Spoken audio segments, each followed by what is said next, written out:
생각을 해보고요. 그리고 저를 포함해서 대부분의 어른들이 참 많이 놓치는 것 중에 하나가 웃음을 이렇게 잃어버리지 않았나 이런 생각을 해보고요. 또 지난주에 이렇게 보면 지나다 보니까 가는 곳마다 꽃들이 이렇게 정말 어디에나 많은 꽃들이 있는 걸 볼 수 있더라고요. 산에는 보면 진달래, 또 뭐 개나리, 목련, 벚꽃 이런 꽃들이 한꺼번에 이렇게 막 다 이렇게 핀 것 같아요. 또 피면서 지면서. 근데 그런 꽃을 보면서도 참 아름답다. 또 우리가 꽃을 보면서도 막 이렇게 막 감탄을 하고 참 이런 것들이 참 많은 부분에 참 놓치는 부분들이 아닌가. 어느 사람들은 보면 그 꽃나무 아래에서 사진을 찍고 그러면서 계속 이렇게 한동안을 쳐다보고 이런 모습들을 보고요. 어떤 사람도 이렇게 향기를 맡아보기도 하고 이런 그 모습들을 보게 됩니다. 근데 저 같은 경우 이렇게 보니까 꽃을 보면서 참 정말 아름답다. 이런 부분을 많이 이렇게 놓치고 잃어버린 것 같아요.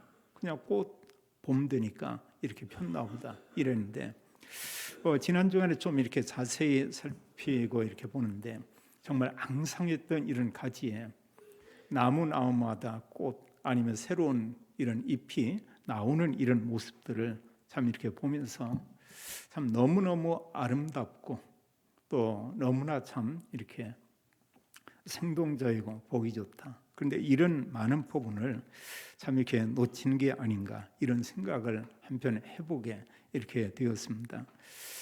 그러면서 이때 이제 찬송가 하나가 이렇게 생각나는데 찬송가 478장에 이렇게 보면은 참 아름다워라 주님의 세계는 이런 그 찬양이 있죠. 그 가사 기억이 안 나는데 분명한 것은 참 아름다워라 주님의 세계는 어릴 적에 교회에서 이렇게 좀 소풍을 가면 이 찬양은 매번 불렀던 것 같아요. 그리고 어디에나 밖에 이제 들에 나가면 이제 행사 때마다 이 찬양을 너무나 참 이렇게 많이 불렀고, 근데 어느 면에 언제부턴가 모르지만 교회 안에서는 이 찬송가를 부른 기억이 참 이렇게 많지가 않아요. 그래 왜 이런가 이런 생각도 해보고 전에는 이 찬송가가 좀 앞쪽에 있었습니다. 근데 이게 완전 뒤로 가서요 새로 바뀌면서 뭐 그런가 그런 건 아니겠죠. 너무나 참 이렇게 중요한 부분을 우리가 많이 놓치고 이렇게 사는 게 아닌가 이런 생각을 하고요. 지난 주일날 우리는 부활 주일 예배를 하나님께 드렸습니다.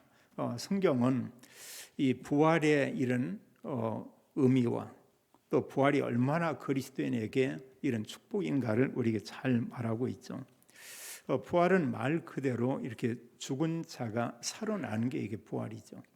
이런 나무들을 보면서 그 안에 생명이 있기 때문에 꽃도 피고 또 거기에 잎이 나오고 나중에 열매가 맺히고 이런 걸 보게 되는데 예수님께서는 그리스도 믿는 자에게 그리스도의 생명이 있는 모든 사람들이 다시 신령한 몸으로 부활할 것이다 이렇게 말씀을 했고요. 또 예수님께서 그리스도를 믿는 모든 교회와 성도분들에게 말하기를 우리에게 하나님 나라 천국이 있음을 이렇게 말씀하고 있습니다. 그래서 하나님 나라 천국 가는 길은 예수님이 내가 바로 길이다 이런 그 말씀을 하고 있고요. 그러면서 마지막에 부활하신 예수님께서 교회에게 권고한 성도들에게 주신 이런 메시지가 있죠. 그 내용을 사복음서는 이렇게 잘 말씀하고 있습니다. 한 단어로 말씀하면 모든 사람에게 그리스도 복음 증거하라 이렇게 말씀하고 있죠. 좀 전에 우리가 읽은 오늘 말씀을 보게 되면 예수님께서 11 제자들에게 마지막 중요한 이런 언약, 이런 미션을 준 것을 우리가 볼 수 있습니다. 예수님께서 갈릴리에 온 그 제자들에게 말씀하기를 그런 얘기를 해요. 그들에게 말하기를 하늘과 땅의 모든 권세를 하나님이 내게 주었다 이런 말씀을 하면서요. 그러면서 그들에게 말하기를 그러므로 너희는 가서 모든 민족을 제자로 삼아 아버지와 아들과 성령의 이름으로 세례를 베풀고 내가 너희에게 분부한 이 모든 것을 가르쳐 지키게 하라. 이런 말씀을 했죠. 그러면서 약속하기를 또 그리스도께서 우리와 함께 계시는데 세상 끝날까지 너희와 항상 함께 있으리라. 이렇게 말씀을 했죠. 하나님이 우리와 함께 계신다. 우리는 그것을 임마누엘, 우리가 그렇게 얘기하죠. 단지 보이지 않을 뿐입니다. 안 보일 뿐이지 하나님 그분께서 우리와 함께 계시고 성삼위 하나님이 우리와 함께 계시면서 우리를 통해서 이 말씀을 이루어 나가고 또 우리가 전한 복음을 통해서 또 하나님은 구원 사역을 이루시고 또 하나님의 언약을 가지고 기도하고 선포할 때마다 하나님의 성령으로 역사하는 것을 우리가 볼 수 있습니다.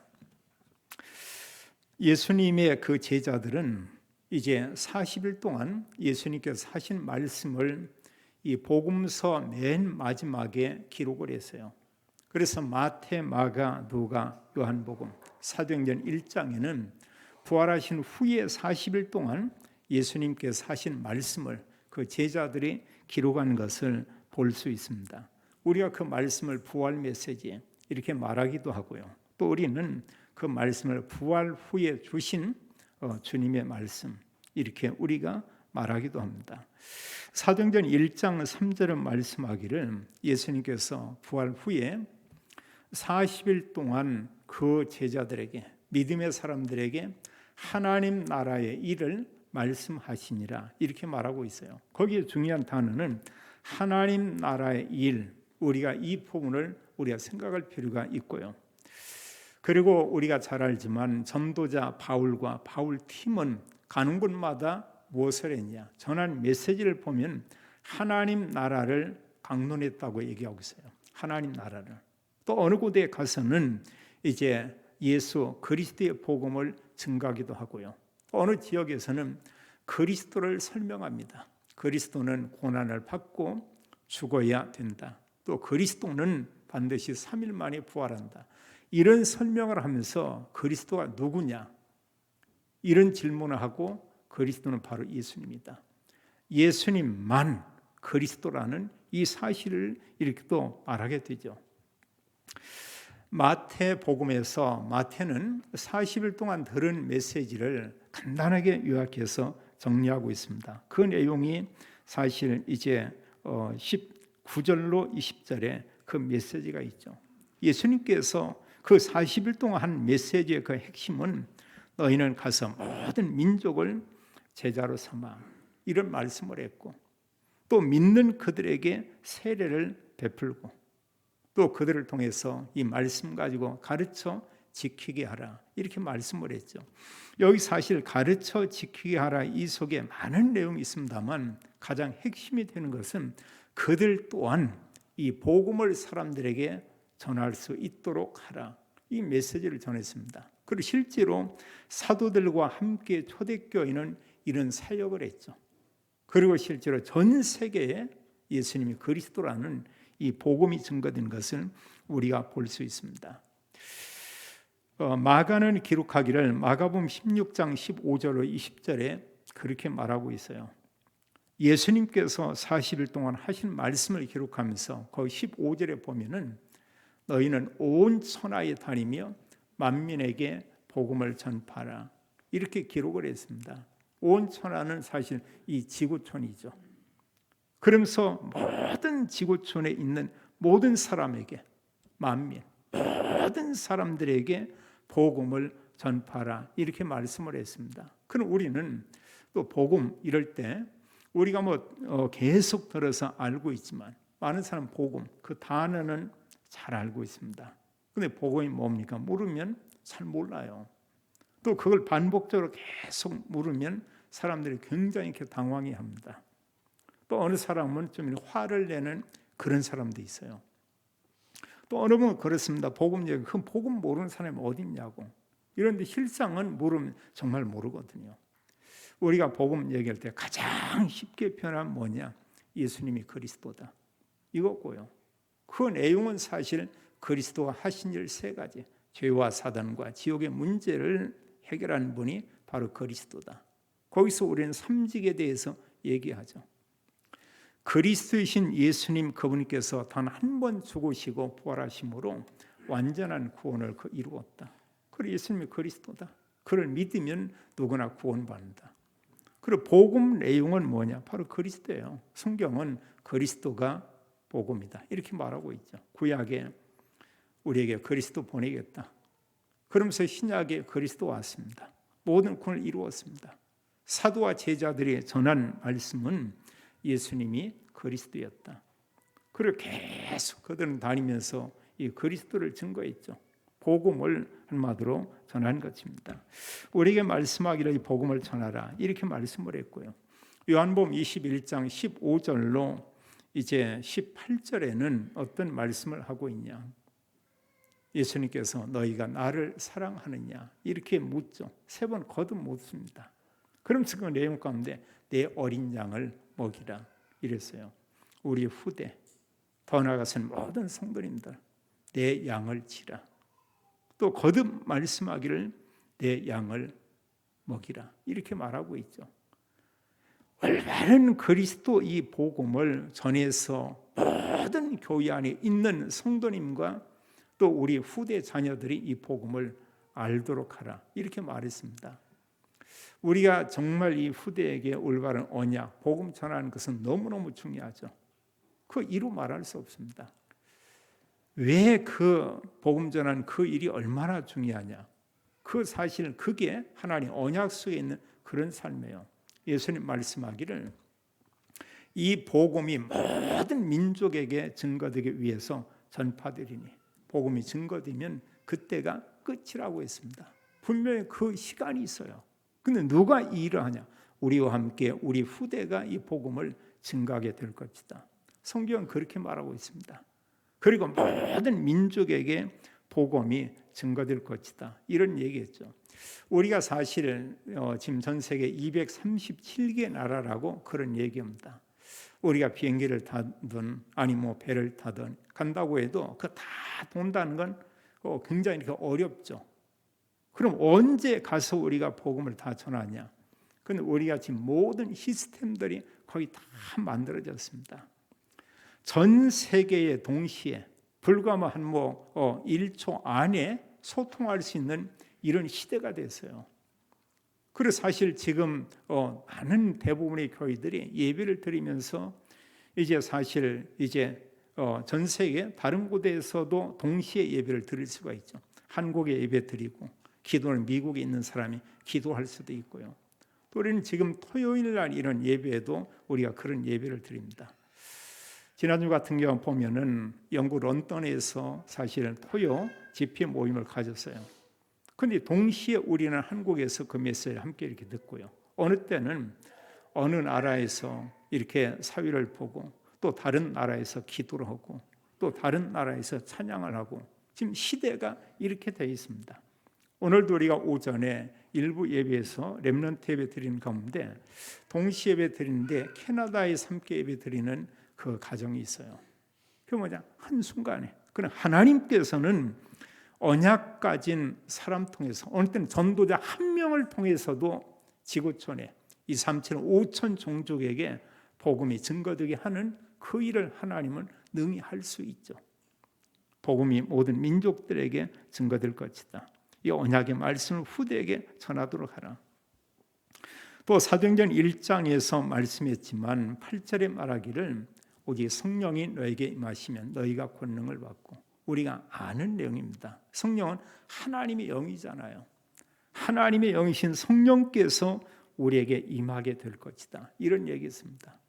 우리 힘을 가지고 우리의 노력을 가지고 우리의 뭔가 가진 걸 가지고 복음 전하는 것이 아니고 우리를 통해서 하나님께서 이 복음 증거하는 일을 하겠다고 약속을 했죠.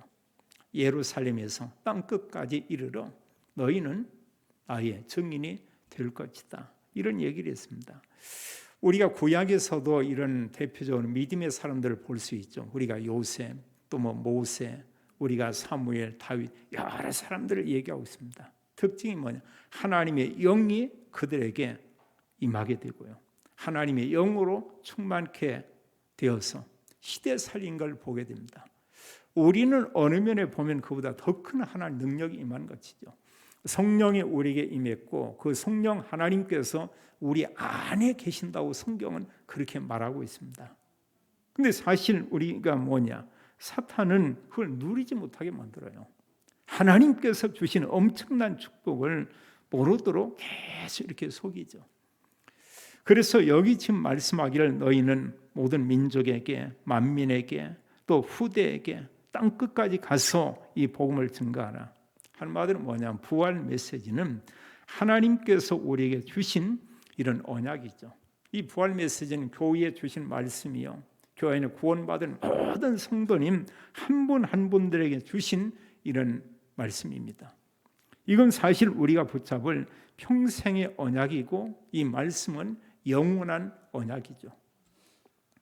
하나님께서는 이 복음을 통해서만, 복음으로만 사람을 구원하는 그 일을 이렇게 하게 되죠.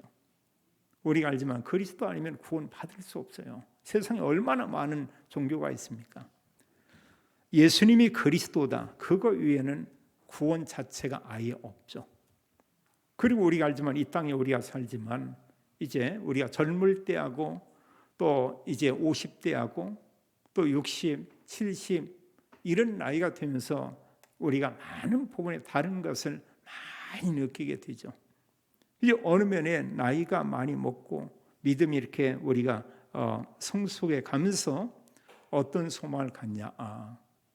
우리가 정말로 가서 영원히 우리가 살고 새로운 삶을 살 곳은 이 땅이 아니고 하나님 나라 천국이구나, 이런 부분을 우리가 마음속에 느끼게 되죠. 또 하나님께서 그런 준비를 하도록 이렇게 만들게 됩니다. 그건 뭐냐? 이 땅은 누구나 사는 게 제한된 시간 가운데 살게 되죠. 히브리서 9장 27절처럼 한 번 죽는 것은 사람에게 정하신 것이요, 그 후에는 심판이 있으리니 그 후에는 영원한 하나님 나라 천국이 있다고 우리에게 말씀하고 있죠. 자, 예수님께서 교회에 말씀하고 우리에게 말씀하고 있습니다. 왜 그리스도인 이 복음을 증거하라고 하셨는가? 왜 우리에게 복음을 증거하라고 했는가? 왜 우리에게 가서 사람들에게 그리스도를 말하라고 말씀하고 있는가? 그것도 예수님께서 한 번이 아니고 40일 동안 그리스도에 대해서 말씀하고 이 그리스도 복음을 증거하라 이렇게 말했죠. 그래서 사실 하나님 나라의 일의 그 내용 가운데 핵심은 바로 그리스도고요. 또 그 안에서 중요한 내용은 이 그리스도를 사람들에게 전하고 증거하라 이거고요. 또 중요한 것은 이 복음 전할 제자들을 찾아 세우도록 하라 이렇게 말씀하고 있습니다.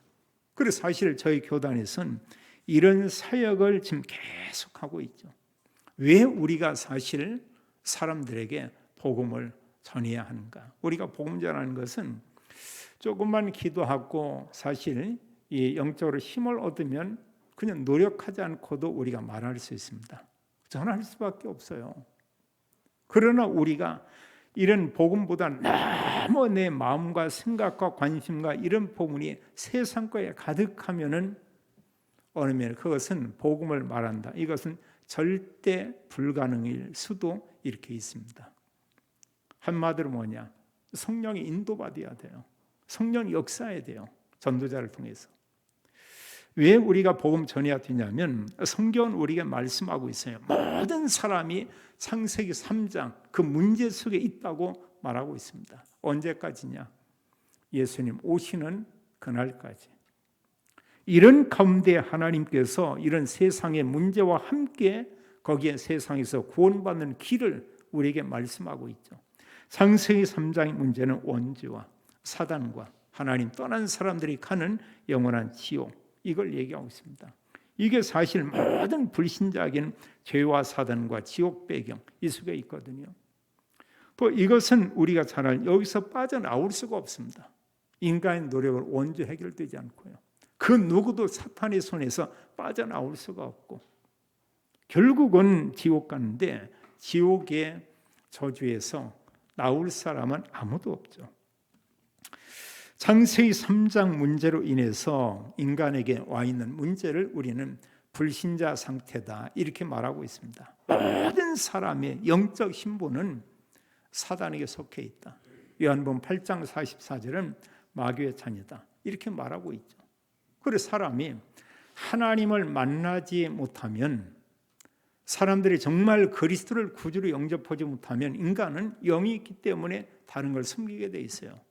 그리고 많은 종교를 찾기도 하고 또 그런 가운데 또 이런 우상을 섬기고 그렇습니다. 그런데 사실 그리스도가 아닌 모든 종교 행위는 알고 보면 다 그게 우상 숭배죠. 성령이 역사하는 것이 아니고 성경은 그때 귀신이 역사한다고 이렇게 말하고 있습니다. 그리고 우상 숭배하면 재앙이 올 수밖에 없어요. 이러면서 이제 오는 문제들이 사실 우리가 눈에 안 보이는 그 부분, 정신 문제 올 수밖에 없죠. 오늘날 이 시대, 오늘날 지구촌에는 이런 정신적으로 다 병든 시대죠. 육신의 병도 있지만 그거 못지않게 아주 심각한 게 정신과 마음에 병들어 있는 그 부분이고요. 이러면서 결국은 여기서 끝이 아니고 이런 문제와 함께 육신의 질병도 오고 이제 이렇게 살다가 이 세상을 떠나죠. 이 세상 이후에 내세가 있음을 성경은 잘 말하고 있습니다. 요가복음 16장 19절로 31절에 보면은 분명한 낙원과 그런가 하면 지옥에 대해서 얘기하고 있어요. 영원한 천국과 지옥을 얘기합니다. 누가 하나님 나라 천국 가냐, 어느 사람 지옥 가냐, 기준은 하나밖에 없어요. 그리스도를 믿었냐 믿지 않았냐, 그리스도 믿음으로 구원받았냐 그렇지 않느냐, 다른 기준이 없습니다. 바른 삶 이게 아니고요. 우리가 이 땅에 살면서 마지막에 하나님 앞에 서서 인간의 모든 삶에 대한 이런 평가의 기준은 바르게 살았냐 그렇지 않느냐 이게 아니고 그리스도를 믿었냐 믿지 않았냐, 이게 이제 가장 중요한 그런 기준이죠. 물론 구원받은 이후에 그 사람이 받는 상급은 또 다른 얘기입니다. 근데 더 문제는 뭐냐, 우리가 이 땅에 살다 떠나지만 그 다음에 우리 후대, 그들 또한 그 부모와 똑같은 그런 삶을 산다는 것입니다. 사람들이 이렇게 보면은요, 사람한테는 욕망은 끝이 없는 것 같아요. 어느 분이 이렇게 보니까 TV에 보니까 나이가 뭐 70대 한 중반 되고 있는데 어떤 소망을 가지고 있냐면, 이제 뭐 그 서울의 강남의 한강변에 이렇게 뭐 40년 가까이 된 아파트가 있는데 앞으로 그 몇 년 후에 재개발해서 그걸 새로 짓고 나면 뭐라고 하냐, 대박 난다는 겁니다. 그럼 나이 한 90쯤 되겠죠. 90 돼가지고 좀 집값이 올라갔다. 그게 정말로 대박인가? 세금 엄청 나올 겁니다. 이제 보면은 1년 동안에. 그리고 정말 그 대단한 것 가운데 내가 마지막에 가져갈 게 얼마나 있겠냐 그거예요. 어느 면에 그 재건축돼서 건물이 뭐 한 50층, 60층 올라가기 전에 꺽하고 가겠죠. 어느 면에. 그러나 전혀 이 땅에서 정말 내가 많은 걸 소유하고 내가 이 땅에서 영원히 살 것처럼 이런 생각을 하죠. 성경은 말하기를 어리석은 자라고 이런 표현하고 있습니다. 그게 나쁜 건 아니에요. 그런 소만 가져야 되겠죠. 근데 하나님을 알고 정말 구원받고 그런 소망을 갖고 뭔가 복음을 위해서도 조금 이렇게 헌신을 하다가 하나님께 간다. 그게 진정한 의미가 있는 것이죠. 그러나 하나님 모르는 사람들은 사실 복음을 가지고 보면 헛된 인생을 살고 있는 것이죠. 복음 가진 사람, 복음 말하는 사람, 그게 사실은 주역이고요. 복음 놓치고 사는 모든 사람들은 알고 보면 그냥 이렇게 엑스트라죠. 하나님 우리에게 엄청난 이런 은혜를 이미 주었습니다. 자, 불신자 상태로 살다가 이 사람들이 가는 곳은 어디냐? 지옥이다. 이 땅의 문제는 창세기 3장에서 왔지만 이게 같이 연결되는 이 고리가 있습니다. 완전히 원주에 사로잡혀 있고요.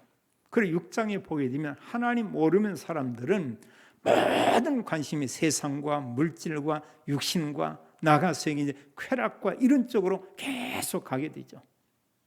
그래서 사실 모든 중심 누구냐? 다른 사람이 아니고 나입니다. 내가 잘 사는 거예요. 내가 재밌게 사는 거예요. 내가 세상에서 마음껏 누리는 거예요. 이제 여기만 모든 관심이 있죠. 더 나아가서 이들이 뭐냐? 창세기 11장처럼 내가 성공하고 우리 가정이 성공하고 내 자녀가 성공하고, 만약 복음 모른다고 해보세요. 어쩌겠다는 겁니까? 오히려 그 성공 때문에 더더욱 그리스도를 사실 모를 수도 있습니다. 어느 민 어떤 사람이 살면서 병들기도 하고 실패하고 어려움을 당하고 뭐 사기도 당하고, 이런 가운데 그런 게 계기가 돼서 복음을 받고 구원받을 수 있는 사람이 더 많을 수가 있어요. 반면에 모든 부분에 너무 가진 게 많이 있습니다. 그럼 이런 사람들은 아무나 만나지 않죠. 평범한 사람은 모든 사람 다 만납니다. 그 배경이 대단한 사람이에요. 자, 산미시장에 와서 시장을 보겠습니까? 많은 재산을 가지고 있고 어떤 높은 직위에 있는 그런 사람이라고 하면 일반 사람들은 거의 상대를 않겠죠.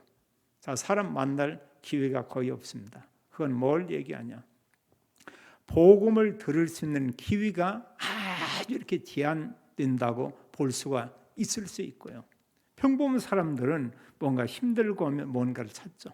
친구를 찾든, 아니면 어느 때는 내가 정말 교회에 나가볼까, 나도 하나님 믿어볼까, 이런 생각을 해볼 수가 있고요. 근데 너무 이 부자나 다 가진 사람들은 내가 다 가지고 있는데 어느 날 어떤 죽을 병이 들었다, 해결할 수 없죠. 결국 그 사람도 마지막에 멸망받고 지옥에 가는데 이 문제를 해결할 수가 없죠. 그래서 사실 우리는 모든 사람들을 보되 우리가 뭘로 보여야 돼요? 성경 가지고 보여야 되고요. 복음을 가지고 우리가 봐야 사람을 제대로 볼 수 있고 문제도 제대로 볼 수 있고 참된 성공이 뭔가도 올바로 우리가 또 구분할 수가 있죠. 그런데 가짜 성공 많아요. 정말 진짜 성공 많이 있습니다. 참된 성공은 뭐냐? 그리스도 언약 가지고 누리고 사람들에게 복음 전하고 있다. 하나님 볼 때는 그 사람이 성공자죠. 바울이 사실 수십 년 동안 계속 복음 전하는 것 때문에 어려움 가운데 있었다. 하나님 볼 때는 그 시대적인 주역인 거예요.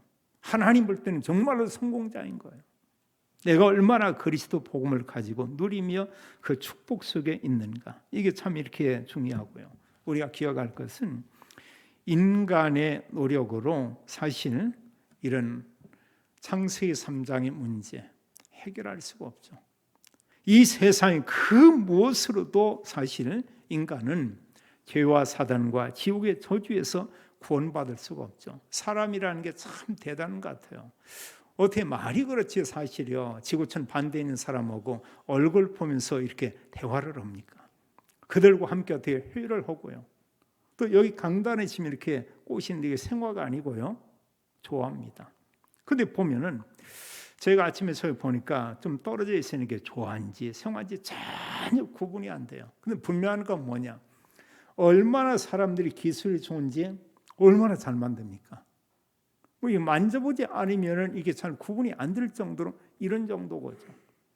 심지어는 오늘날 보면 로켓을 막 우주에 쌓아 올리고 또 뭐 우주 시대가 이렇게 오네 이런 얘기를 하고 참 대단하죠.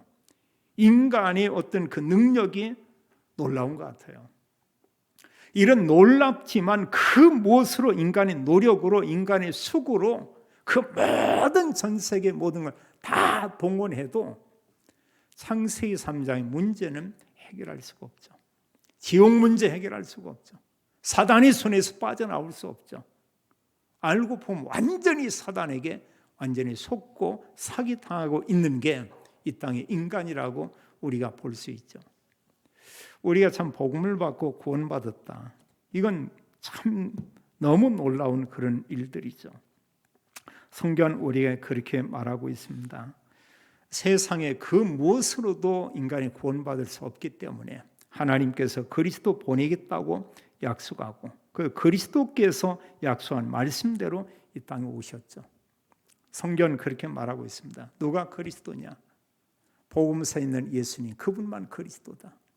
그리스도께서 단 한 번 죽으시고 부활로 완전 구원을 이루었다. 우리의 죄를 끝냈고 하나님 만나는 길과 천국에 갈 수 있는 축복을 우리에게 주었고, 그런가 하면 하나님께서 모든 사단의 권세를 완전히 꺾었다, 이렇게 말하고 있죠. 자, 우리가 그리스도 믿으면 우리의 신분은 어떻게 되냐? 성경은 하나님의 자녀 이렇게 말하고 있죠. 또 구원받는 게 어려운 것도 아니죠. 만약 구원받기 위해서 계단을 한 10,000개 정도 만들어 놓고 10,000계단을 10번 오르내리면 구원받는다. 그럼 구원받기 위해서 할 겁니다. 보면은요. 뭔가 다리가 아프고 불편해도 내가 구원받아야 되니까. 세상 종교는 그거거든요. 만약에 정말로 10,000계단을 10번 오르내렸다, 구원받을 수 있습니까? 없죠. 성경 오직 믿으면. 사도행전 16장 31절은 말씀하기를 주 예수를 믿으라. 그 예수는 누구냐? 그리스도이기 때문에요. 주 예수를 믿으라. 그리하면 너와 내 집이 구원을 받으리라. 이렇게 말씀하고 있죠. 그렇다면 우리는, 자, 어떻게 우리는 하나님의 언약을 가지고 우리가 전도자의 삶을 살아야 하는가? 또 전도자의 삶을 살 때 우리에게 오는 참된 행복이 따로 있습니다. 우리가 사실 말씀 가지고 기도하고 우리가 전도해 보면 그 세상에서 느끼지 못했던 다른 어떤 기쁨이 있어요. 참된 행복이 우리에게 있죠. 그리고 구원받은 모든 그리스도인들이 우리가 어느 걸 붙잡아야 되냐? 성경에 보면 이런 영원한 언약이 있죠. 오직 그리스도. 그리고 예수님께서는 이 복음의 말씀을 모든 사람에게 전하라고 있습니다. 그래서 40일 동안 하나님 나라 일에 대해서 말씀을 했어요. 그런 말하기를 이제 성령이 너에게 임할 것이고 너희가 성령 충만 받고 땅 끝까지 이르러 내 증인이 되리라. 하나님 나라의 일의 핵심 내용은 뭐냐? 바로 그리스도죠. 우리가 구원받았다, 이보다 더 큰 축복은 없죠. 또 우리는 이런 그리스도 언약과 함께 우리가 또 강단의 이런 말씀, 성경의 말씀을 가지고 우리가 기도한다. 우리가 때로 보면 7망대 또 여정, 그 언약을 가지고 하나님 인도하는 대로 길을 가고 예루살렘에서 땅 끝까지 복음이 증거되는 전도의 그 시간표 속에 우리가 있다. 이게 참 중요한 거예요. 그런 하나님의 말씀을 가지고 우리가 기도할 때, 우리가 올바른 언약을 가지고 기도할 때 하나님께서 어떤 일을 행하냐? 우리가 성령 충만을 우리에게 주시고요. 또 이제 그런 사람들이 고백하는 게 뭐냐? 하나님 우리 함께 있어요. 있는데 본인이 알게 되죠. 하나님이 나와 함께 계신다. 또 주변 사람들도 얘기합니다. 저분은 참 달라. 정말 하나님이 늘 함께 있는 것처럼 이렇게 느껴져. 이렇게 보게 되죠. 당연한 것이죠. 그러면서 우리가 정말 기도하고 우리의 모든 삶을 통해서 부활 메시지처럼 우리가 전도자의 삶을 이렇게 살게 되죠. 그래서 사실 언약 가지고 기도하고 증인의 삶을 살 때 참된 행복이 우리에게 온다는 사실입니다. 어느 분이 계속 전도하고 그리스도를 얘기하는데 그분이 그런 고백을 하더라고요. 복음을 전하다 보니까 느끼는 게 자기가 2가지를 말할 수 있대요. 하나님은 하나님이 다 나와 함께 계시는구나. 이게 너무 사실로 이렇게 느껴지고요. 그러면서 사람들이 얘기하는 행복 그거 말고 정말로 하나님께서 위로부터 주시는 그 행복, 그걸 본인이 느낀다는 것입니다. 그래서 하나님 정말 행복합니다. 이런 고백을 이렇게 할 수 있다는 거예요. 이건 우리가 좀 그 사람만의 고백이 아니잖아요. 우리가 정말 이 복음을 전합니다. 어느 때 어느 사람의 복음을 받아들입니다. 또 받지 않을 수도 있습니다. 어떤 사람 영접하기도 합니다. 그때의 그 행복은 다른 행복과는 다르죠. 그래 하나님께서는 전도자에게 진정한 참된 행복을 주고요. 여기서 우리가 놓치지 않고 기억할 게 있습니다. 나의 신분이 어떤 신분이냐? 우리는 하나님의 자녀입니다. 또 성경 우리에게 말하고 있어요. 전 세계의 그리스도의 복음을 증거할 이런 하나님께서 그런 세계 복음화의 언약 가진 자로 우리를 부르셨다고 하는 거. 이걸 우리가 기억하고요. 그러면서 우리가 붙잡은 언약은 뭐냐? 그리스도와 함께 우리는 세계 복음화의 언약을 우리가 붙잡았고 또 하나님은 우리에게 말씀하고 있어요. 이 10절에 말씀하기를 전도자와 또 복음 전하는 그 사람과 함께 예수님께서 세상 끝날까지 너희와 항상 함께 있으리라. 하나님 우리와 함께 계신다. 임마누엘. 이런 축복을 우리에게 주시고 또 우리의 모든 삶을 통해서 하나님 증거를 주어서 증인의 삶을 살게 하겠다. 이렇게 말하고 있습니다. 우리 한 분 너무나 소중합니다. 우리가 있는 곳에 그리스도 복음이 증거되기 원하고 가는 곳마다 흑암이 무너지고 거기에서도 그리스도 증인의 삶을 우리가 살고 우리를 통해서 가는 곳마다 하나님께서 이런 생명운동 또 하나님께서 제자를 세우고 우리와 함께 우리가 모든 현장에 전도 이런 플랫폼 이런 걸 만들어서 모든 사람이 그리스도 복음을 듣게 하고 또 거기에 우리가 귀하게 쓰임받는 모든 성도님들이 되기를 예수님의 이름으로 축원합니다. 하나님 우리에게 구원의 은혜를 주시고 우리에게 말씀하기를 모든 민족 만민 또 후대에게 땅끝까지 가서 복음 전할 이런 언약과 증거 주시는 하나님께 감사 올립니다. 모든 성도님들이 올바른 언약을 가지고 기도하며 성령 충만 받고 하나님 우리와 함께 계심을 날마다 하나님 체험하고 누리게 하고 모든 현장에서 예수님만 그리스도인 복음을 말하고 증거하는 증인의 삶을 살도록 하나님이 모든 성도님들을 축복하며 또 모든 산업에 하나님의 응답과 증거로 하나님이 축복하옵소서. 주 예수 그리스도 이름으로 기도하옵나이다. 아멘.